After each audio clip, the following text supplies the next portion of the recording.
In our post effects, a little glow goes a long way. We don't want the entire image to glow, but rather just the brightest parts.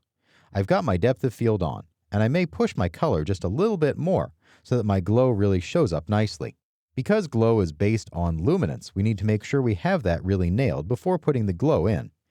I'll select my adjustment layer, and in the Effect Controls, roll up the camera lens blur.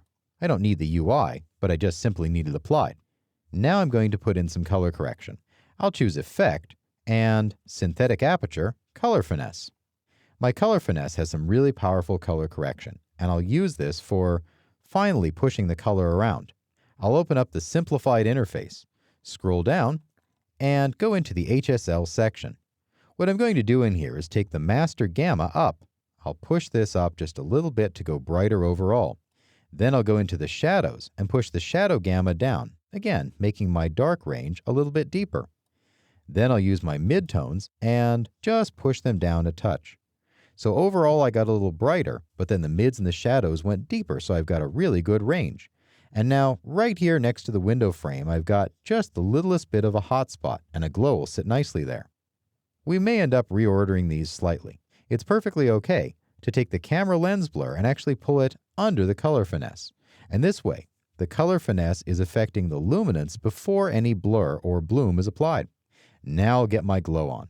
Again, making sure my adjustment layer is selected, and right-clicking, choosing in my Effects, Stylize, and Glow.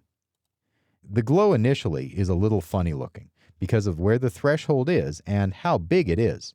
What I'm going to do is pull up that glow threshold. This is the start point of the glow, and I'll get it right up here almost 80%, so it just grabs the hot spots on the right side.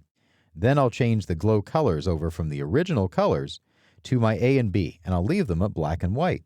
So I get just the littlest bit of a hot spot right here on that surface. Then finally, I'll bring up the radius to soften out that glow. If you'd like, you could also mask this on another layer by using one of your masks, although at the moment I'm going to leave it alone because I like the look. I've got just the littlest bit of a hot spot on that wall.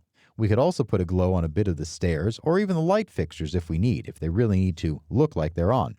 We want to keep it subtle, that's the important thing. A little glow goes a long way. And it's very easy with using glow to simply blow out the image, and I want it to maintain the color I've worked so hard to produce.